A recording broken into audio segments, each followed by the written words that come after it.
বিয়ের পর আকাশ তার বউ রূপালীকে নিয়ে গাড়ি করে বাড়ির উদ্দেশ্যে রওনা দেয়। বাড়িতে পৌঁছানোর পর আকাশ আগে গাড়ি থেকে নেমে রূপালীর লাগেজগুলো নামাতে শুরু করে। এমন সময় রূপালী গাড়ি থেকে নেমে দেখে তার লেহেঙ্গা মাটিতে একেবারে লুটিয়ে যাচ্ছে। রূপালী যেহেতু দামি ডিজাইনার লেহেঙ্গা কেনে, তাই সে একদমই তার লেহেঙ্গা নষ্ট করতে চায় না। তাই সে তখনই আকাশকে ডেকে বলে, আকাশ, একটু শোনো না, তুমি আমার লেহেঙ্গাটা ভালো করে ধরো তো, আমাকে বাড়ির মধ্যে দিয়ে এসো। এই রাস্তায় অনেক নোংরা আছে, আমার লেহেঙ্গাটা রাস্তার উপর পড়লে নোংরা হয়ে যাবে। এটা কিন্তু অনেক দামি ডিজাইনার লেহেঙ্গা, আমি এই নোংরার মধ্যে দিয়ে আমার ডিজাইনার লেহেঙ্গাটা পরে যেতে পারবো না। নোংরা? তুমি নোংরা কোথায় দেখছো? আমাদের রাস্তা তো সম্পূর্ণ পরিষ্কার। তবে তোমার একান্তই অসুবিধা হলে নিজের লেহেঙ্গাটা একটু হাতে করে ধরে নিয়ে বাড়ির মধ্যে চলে যাও, আমি তোমার লাগেজগুলো নিয়ে যাচ্ছি। আকাশের এমন কথা শুনে রূপালী ভীষণই রেগে যায়, কিন্তু সে মুখে কিছু বলে না। এমন সময় আকাশের মা চিত্রাদেবী বলে, তোমাদের আসতে নিশ্চয়ই অনেক অসুবিধা হয়েছে, এতটা রাস্তা জার্নি করে এসেছো, তোমরা তাড়াতাড়ি হাত মুখ ধুয়ে নাও, আমি তোমাদের জন্য খাবার বেড়ে দিচ্ছি, আগে তোমরা খাওয়া দাওয়া করে নাও। কিছুক্ষণের মধ্যেই আকাশ হাত মুখ ধুয়ে খাবার খাওয়ার জন্য চলে যায়, কিন্তু রূপালী কিছুতেই বাইরে বেরোতে চায় না। এই পারমিতা, একবার দেখে আয় তো, তোর বৌদি এখনো খেতে আসছে না কেন? এই শুনে পারমিতা তার নতুন বৌদির কাছে চলে যায়। বৌদি, মা তোমার জন্য গরম গরম চিকেন বিরিয়ানি, মাটন চাপ, কাশ্মীরি পোলাও, গন্ধরাজ চিকেন রান্না করেছে। কালকে তো আবার তোমার রিসেপশনও আছে, তুমি আজকে তাড়াতাড়ি খাওয়া দাওয়া করে ঘুমিয়ে পড়ো। আমি খাবো না, আমার খেতে ইচ্ছে করছে না। তুমি তোমার দাদাকে বলো বরং ওই চিকেন বিরিয়ানি আর মাটন চাপ খেয়ে কালকে রিসেপশনের জন্য রেডি হতে। তোমার দাদাকে তো কালকে লোকজন দেখতে আসবে, তাই তোমার দাদাকে আগে খাইয়ে ঘুম পাড়িয়ে দাও। সে কি বৌদি, তুমি এভাবে বলছো কেন? তুমি কি আমাদের উপর রাগ করেছো? কিন্তু তুমি তো এই কিছুক্ষণ আগেই বাড়িতে এলে, আমাদের উপর তো রাগ করার কথা নয়। তোমার সাথে তো আমিও এই প্রথমবার কথা বলছি। ইতিমধ্যে সেখানে আকাশ চলে আসে। পারমিতা তার বৌদিকে অনেকবার খাওয়ার জন্য জোর করলেও রূপালী মুখ গুজে বসে থাকে, কিন্তু আকাশ কিছুই বুঝে উঠতে পারে না। আরে বাবা, কি হয়েছে বলবে তো? এই জন্য আমি বিয়ে করতে রাজি হতে চাইছিলাম না। মেয়েরা এরকমই হয়, তুই আর মা জোর করে শুধুমাত্র আমার বিয়ে দিলি। তোমাকে আমার লেহেঙ্গাটা একবার ধরার জন্য বললাম, তুমি তো আমাকে পাত্তাই দিলে না, আবার একবারও সরিও বলছো না। আরে বাবা, তখন তো আমি তোমার লাগেজ নিয়ে আসছিলাম, সেই জন্যই তো তোমার লেহেঙ্গা ধরতে পারিনি। কিরকম বাচ্চাদের মতো করছো বলো তো? এরকম সামান্য সামান্য বিষয়ে রাগ করলে কি করে হবে? আচ্ছা বাবা, ঠিক আছে, বৌমা যখন সরি শুনতে চাইছে, তুই বাবা বৌমাকে একটু সরি বলে দে। তোদের চক্করে আজকে খাবারগুলো ঠান্ডাই খেতে হবে। বৌমা, তুমিও এবার দয়া করে খেতে চলো।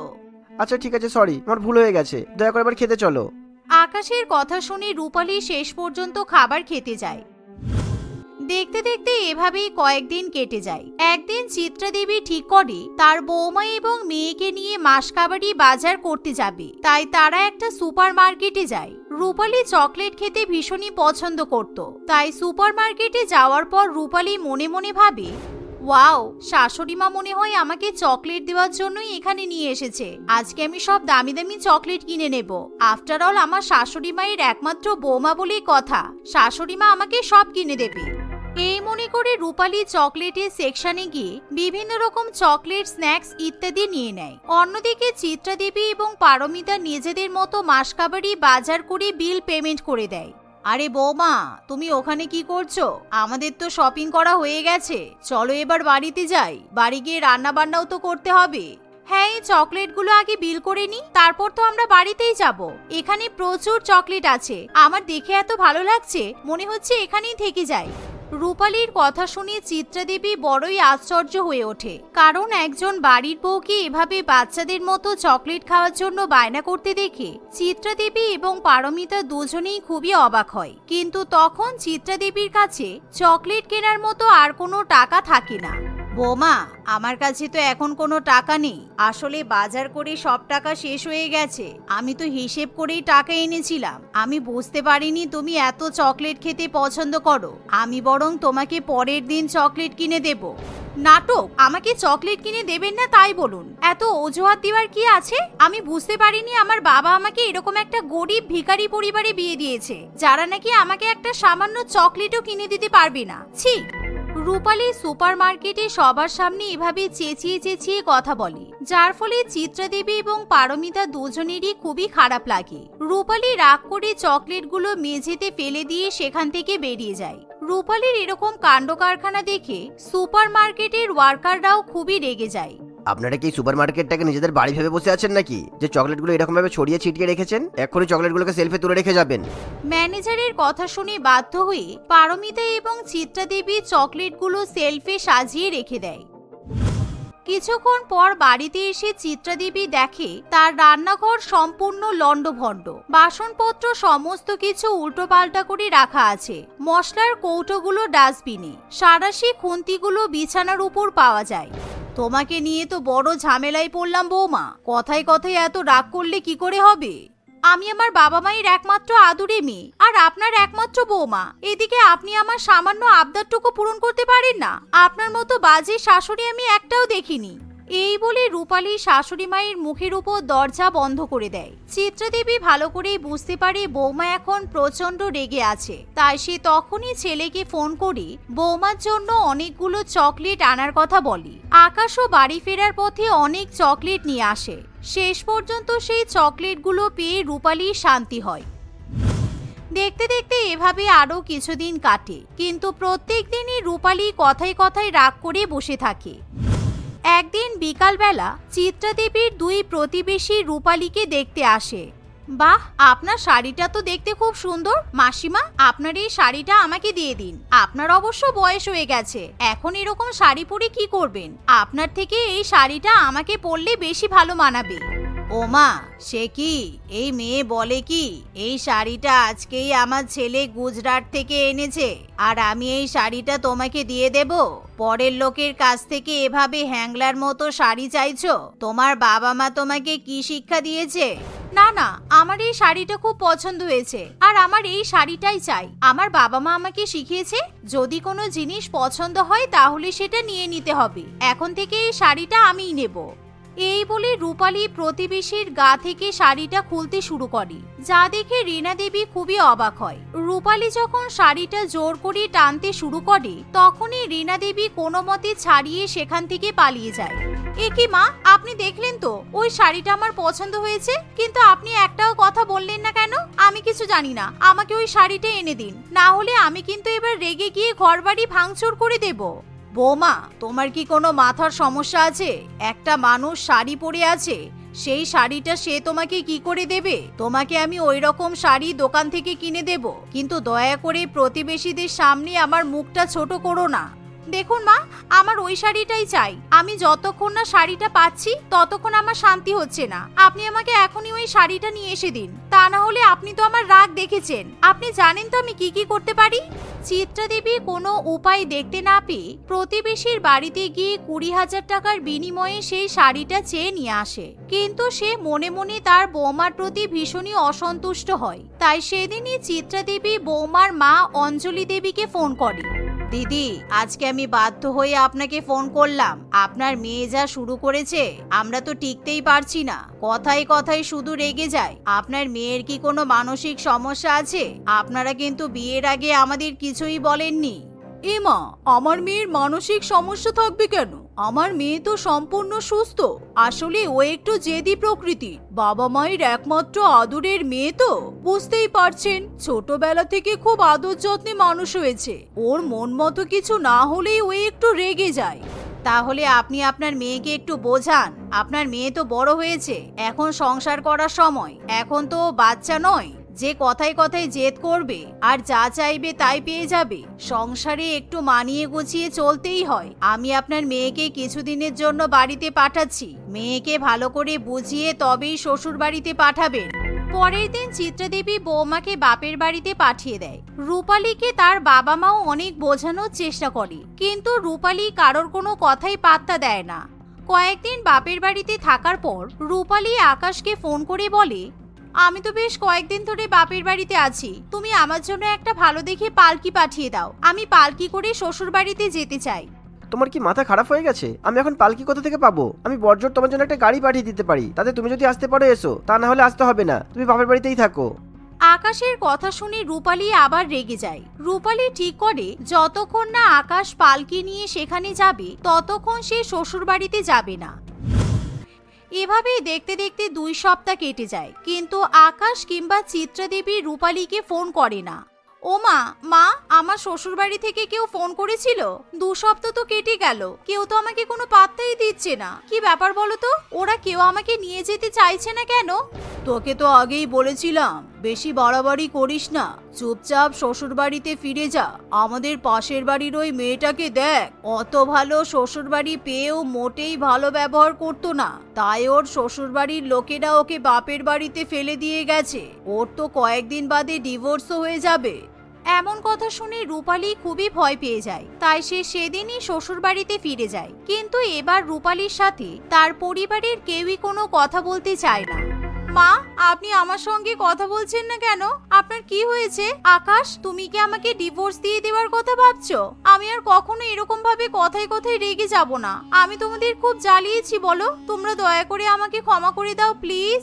এর পরের বার যদি তোমার একটাও বেয়াদবি দেখেছি তাহলে কিন্তু বাপের বাড়িতে দিয়ে আসবো বলে দিলাম। শ্বশুর বাড়িতে থাকতে গেলে তোমাকে একজন বাড়ির বউয়ের মতো ব্যবহার করতে হবে। তোমার অনেক নাটক আমরা সহ্য করেছি, আর কিন্তু সহ্য করতে পারবো না বলে দিলাম। না না, আমি আর তোমাদের সঙ্গে খারাপ ব্যবহার করব না। আমি এবার থেকে ভালো বউ হয়ে থাকবো। সেদিনের পর থেকে রূপালী কথায় কথায় রাগ করা ছেড়ে দেয়। সে নিজের রাগ নিয়ন্ত্রণ করার চেষ্টা করে, যার ফলে সে এখন হাসি খুশি পরিবারের সাথে বসবাস করতে থাকে। কোয়েল তার বর রোহিতের সঙ্গে বাস করে। তারা দুজনেই একটা মাল্টিন্যাশনাল কোম্পানিতে জব করত। তাদের দুজনের জীবন খুবই ব্যস্তবহুল ছিল। কোয়েল এবং রোহিতের মধ্যে খুবই মিল এবং ভালোবাসা ছিল। সকালবেলা ঘুম থেকে উঠে কোয়েল এবং রোহিত একই সঙ্গে বাড়ির কাজ করত এবং নিজেদের জন্য রান্নাও করত। ঘরের কাজ কমপ্লিট করে তারা একই সঙ্গে অফিসের জন্য বেরিয়ে যেত। অফিস থেকে বাড়ি ফিরে এসে দুজনে একই সঙ্গে ডিনার তৈরি করত এবং একসঙ্গে খাওয়া দাওয়া করে ঘুমিয়ে পড়ত। তাদের দুজনের মধ্যে এত মিল দেখে আশেপাশের লোকজন এবং তাদের আত্মীয় স্বজন তাদের প্রশংসা করত। রবিবার অর্থাৎ ছুটির দিনে তারা দুজনে বাইরে কোথাও ঘুরতে যেত এবং একে অপরের সঙ্গে ফ্রি টাইম স্পেন্ড করত। এমনই একদিন তারা দুজনে একটা পার্কে ঘুরতে গিয়েছিল। বাড়ি ফিরে আসার সময়, কোয়েল, তুমি রাস্তার কাছে দাঁড়াও, আমি গাড়িটা নিয়ে আসছি। হ্যাঁ ঠিক আছে, তুমি যাও, আমি এখানেই আছি। রোহিত গাড়ি আনতে চলে যায়। কোয়েল দাঁড়িয়ে রোহিতের জন্য অপেক্ষা করতে থাকে। হঠাৎ করে কোয়েলের চোখ পড়ে স্কুল ড্রেস পরে থাকা দুটো ছেলে এবং মেয়ের উপর। ছেলে মেয়ে দুটো একে অপরের সঙ্গে হাসতে হাসতে কথা বলছিল। তাদের দুজনকে দেখে কোয়েলের মুখেও হাসি ফোটে। সে একভাবে তাদের দিকে তাকিয়ে থাকে। ততক্ষণে সেখানে রোহিত চলে আসে এবং কোয়েলকে হাসতে দেখে বলে, কি ব্যাপার ম্যাডাম, আপনি মুচকি হাসছেন কেন? ও আচ্ছা, ওই স্কুলের স্টুডেন্টদের দেখে হাসি পাচ্ছে তাহলে? হ্যাঁ, আমার তো স্কুলের লাভ স্টোরির কথা মনে পড়ে গেল। কত ভালো ছিল স্কুলের সেই দিনগুলো, তাই না? আমি আর তুমি একটা সময় ঠিক এরকম ভাবে স্কুল বাঙ্ক করে পার্কে ঘুরতে আসতাম, তাও আবার টিফিন খাওয়ার টাকা জমিয়ে। ও, তুমি এগুলো এখনো মনে রেখেছো? আমার তো এখন কিছুই মনে পড়ছে না। রোহিত, নাটক করো না। তুমি সবসময় লেট করে আসতে আর আমি তোমার জন্য অপেক্ষা করতাম। খুব রাগ হতো আমার তোমার উপর। হ্যাঁ, আর তারপর তুমি কি করতে সেটা বলো। বাপ রে বাপ, তুমি তো রীতিমতো আমাকে মারধর করতে। সব সময় তো শুধু আমার সঙ্গে ঝগড়া করেই সময় কাটিয়ে দিতে। হ্যাঁ, তুমি মার খাওয়ার মতো কাজ করলে তোমাকে মারবো না তো কি করব? আচ্ছা, অনেক হয়েছে, এবার বাড়ি চলো। লাভ স্টোরির বাকি অংশ বাড়ি গিয়ে মনে করবে, কেমন? এই বলে রোহিত কোয়েলকে বাড়িতে নিয়ে চলে আসে। সেদিন কোয়েল এবং রোহিত তাদের ছোটবেলার জগতে ফিরে গিয়েছিল। মনে মনে একটা আলাদাই অনুভূতি তারা উপলব্ধি করছিল। রোহিত, তোমার মনে আছে যখন তোমার মা আর আমার বাবা আমাদের দুজনকে পার্কে দেখে নিয়েছিল আর আমাদের দুজনকে আলাদা করে দিচ্ছিল? সেই মুহূর্তের কথা মনে পড়লেই আমার এখনো খুব ভয় লাগে। হ্যাঁ, কিন্তু উপরওয়ালার কৃপায় আমাদেরকেও আলাদা করতে পারেনি। আমরা এখনো একসঙ্গে আছি আর সারা জীবন একসঙ্গেই থাকবো। রোহিত এবং কোয়েল পুরনো দিনের কথাগুলো স্মৃতিচারণা করতে থাকে। 7 বছর আগের কথা। রোহিত এবং কোয়েল রাজারহাট শিক্ষানিকেতন স্কুলের ক্লাস 12-এর স্টুডেন্ট ছিল। তারা দুজনে একই ক্লাসে পড়তো ঠিকই, কিন্তু তাদের দুজনের মধ্যে আকাশ পাতাল তফাৎ ছিল। কোয়েল খুবই মিষ্টি কোমল প্রকৃতির মেয়ে ছিল। সে পড়াশোনায় খুবই ভালো ছিল। অন্যদিকে রোহিত পড়াশোনায় ভালো হলেও সে খুবই দুষ্টু এবং দুরন্ত ছিল। ঠিক এই কারণেই কোয়েল রোহিতকে একটুও পছন্দ করত না। এমনই একদিন রোহিত তারই মতো কিছু দুষ্টু বন্ধুদের সঙ্গে ক্লাস 11-এর একটি ছেলেকে বিরক্ত করছিল। এমন করো না দাদা, আমার ব্যাগটা দিয়ে দাও না। আমি তোমাদের কি করেছি বলো? তোমরা সবসময় আমাকে বিরক্ত করো। প্লিজ আমার ব্যাগ দিয়ে দাও, ছুটি হয়ে গেছে, আমি বাড়ি যাব। আরে বাড়ি তো যাবি, এত তাড়া কিসের তোর? আচ্ছা তোর ব্যাগ চাই তো, ঠিক আছে এই নে তোর ব্যাগ। এই বলে রোহিত রাজার ব্যাগ উপরের দিকে উড়িয়ে দেয়। রাজা সঙ্গে সঙ্গে তার ব্যাগটা ক্যাচ নেওয়ার চেষ্টা করে, কিন্তু তার আগেই রোহিত আবার ব্যাগটা ধরে নেয়। রোহিত এরকম ভাবেই রাজাকে বিরক্ত করতে থাকে। ঠিক সেই সময় সেখানে কোয়েল আসে। কি হচ্ছে এখানে? তোমরা এই ছেলেটাকে বিরক্ত করছো কেন? তোমাদের লজ্জা করে না? তোমরা সিনিয়র দাদা দিদি হয়ে জুনিয়র ভাই বোনদের বিরক্ত করছো। আরে আমরা যাই করি না কেন, তোমার তাতে কি? যাও যাও এখান থেকে, কেটে পড়ো। বেশি না বকে আমাদের কাজ আমাদের করতে দাও। হ্যাঁ আমি তো চলে যাবই, তবে এই ব্যাগটা নেওয়ার পর। দাও ব্যাগটা, দাও এদিকে দাও বলছি। ওরে বাবা, এ তো দেখছি মায়ের থেকে মাসির দরদ বেশি। আমি যদি ব্যাগটা না দিই কি করবে তুমি? আমি তোমার কি করব সেটা তুমি একটু পরেই জানতে পারবে। তোমার বাবা মা তোমাকে কোনো শিক্ষা দেয়নি, তাই না? ঠিক তোমার জন্য বাকি ছেলে মেয়েরাও খারাপ হচ্ছে। আমি তোমার নামে প্রিন্সিপালের কাছে কমপ্লেন করব। ব্যাগটা দাও এবার। এই বলে কোয়েল রোহিতের হাত থেকে ব্যাগটা কেড়ে নেয় এবং রাজাকে দিয়ে দেয়। হ্যাঁ যাও যাও, আমিও দেখি তুমি আমার কি করতে পারো। তুমি আমার কিছুই করতে পারবে না, কারণ এখানে যারা যারা আছে কেউ তোমাকে সাপোর্ট করবে না। এরা সবাই আমার দলের, বুঝেছো? কোয়েল রোহিতের কোনো কথার উত্তর না দিয়ে নিজের জায়গায় গিয়ে বসে পড়ে। রোহিতের বেস্ট ফ্রেন্ড রিঙ্কি তাকে বলে, এই রোহিত, আমার তো খুব ভয় করছে। এই মেয়েটা যদি সত্যি সত্যি তোর নামে কমপ্লেন করে দেয় তাহলে কি হবে? প্রিন্সিপাল ম্যাডাম কিন্তু তোর মাকে কল করে স্কুলে ডাকবে, তারপর কিন্তু তোর 12টা বেজে যাবে। আরে চুপ কর, যখনই মুখ খুলিস তখনই মুখ থেকে বাজে বাজে কথা বের হয় শুধু। কিচ্ছু হবে না, চাপ নিস না তো। কিছুক্ষণের মধ্যেই সেখানে তাদের ক্লাস টিচার নীলিমা ম্যাডাম চলে আসেন। ম্যাডামকে দেখতে পেয়ে কোয়েল সঙ্গে সঙ্গে তার জায়গা থেকে উঠে ম্যাডামের কাছে আসে এবং রোহিতের কুকর্মের কথা ম্যাডামকে সব বলে দেয়। ম্যাডাম রোহিতের উপর খুব রেগে যান। রোহিত, এসব আমি কি শুনছি? তুমি আবার দুষ্টুমি করেছো? তোমাকে কিন্তু এর আগে আমি অনেকবার ক্ষমা করেছি, আজকে তোমাকে শাস্তি পেতেই হবে। ম্যাডাম আমি কিছু মনে করিনি, কোয়েল মিথ্যা কথা বলছে। এই মেয়েটার স্বভাব খুব বাজে, এ সবসময় মিথ্যা কথা বলে সবাইকে ফাঁসিয়ে দেয়। চুপ করো। কে মিথ্যা বলছে আর কে সত্যি বলছে আমার ভালো করে জানা আছে। পড়াশোনা যখন করতে চাও না তখন স্কুলে আসো কেন? যাও আমার ক্লাস থেকে বাইরে বেরিয়ে যাও, আমি তোমাকে আমার ক্লাসে দেখতে চাই না। নীলিমা ম্যাডাম রোহিতকে ক্লাসের বাইরে বের করে দেয়। রোহিতকে শাস্তি পেতে দেখে তার বন্ধুরা কোয়েলের উপর খুব রেগে যায়। দেখলি তো কোয়েল কত শয়তান, ওর জন্য রোহিতকে শাস্তি পেতে হচ্ছে। আমরা কোয়েলকে ছাড়বো না, এর প্রতিশোধ আমরা নিয়েই ছাড়বো। স্কুল ছুটির পর সকলে তাড়াহুড়ো করে ক্লাস থেকে বেরিয়ে যেত, কিন্তু কোয়েল খুবই শান্ত এবং ভদ্র মেয়ে হওয়ায় সেই সকলের বেরিয়ে যাওয়ার পর তার সমস্ত বই খাতা গুছিয়ে নিয়ে ধীরে সুস্থে ক্লাস থেকে বাইরে বেরোতো। সেদিনও সে তাই করে, কিন্তু সে ক্লাসের বাইরে যেতে গিয়ে দেখে বাইরে থেকে তাদের ক্লাসরুমে দরজা লক করা আছে। কোয়েল খুব ভয় পেয়ে যায়। এ কি, দরজা বাইরে থেকে কে বন্ধ করলো? এত তাড়াতাড়ি তো সিকিউরিটি গার্ড দরজা লক করে না। এবার কি হবে? আমি বাড়ি যাব কিভাবে? বাঁচাও, বাঁচাও আমাকে, দরজা খোলো, দরজা খোলো দয়া করে। কোয়েল ক্লাসরুমের মধ্যে বন্দী হয়ে যাওয়ায় একা একা চিৎকার করে কাঁদতে থাকে, কিন্তু ততক্ষণে স্কুল থেকে সমস্ত টিচার স্টুডেন্ট সকলে বেরিয়ে পড়েছিল। এমনকি স্কুলের সিকিউরিটি গার্ড স্কুলের মেন গেট বন্ধ করে দিয়ে সেখান থেকে চলে যায়। রোহিত তার বন্ধুদের সঙ্গে কথা বলতে বলতে বাড়ি ফিরছিল। কি ব্যাপার বলতো, ছুটির পর কমপ্লেন বক্সকে দেখতে পেলাম না। আমি তো ভাবলাম আবারও হয়তো আমার নামে কোনো কমপ্লেন করবে। না, আমরা ওকে আজকে যা শাস্তি দিয়েছি না, ও আর কোনোদিনই কোনো কমপ্লেন করতে পারবে না। আমরা ওকে ক্লাসরুমে লক করে দিয়ে চলে এসেছি। আমাদের সঙ্গে পাঙ্গা নেওয়া এবার দেখ কেমন লাগে। এই তোরা পাগল নাকি? এরকম কেউ করে? সবাই স্কুল থেকে বেরিয়ে গেলে আর সিকিউরিটি গার্ডও যদি চলে যায় তাহলে তো প্রবলেম হয়ে যাবে। তোরা বাড়ি যা, আমি আসছি। এই বলে রোহিত দৌড়ে দৌড়ে আবার স্কুলে যায়। সে দেখে যে স্কুলের মেন গেটে তালা দিয়ে সিকিউরিটি গার্ড সেখান থেকে চলে গেছে।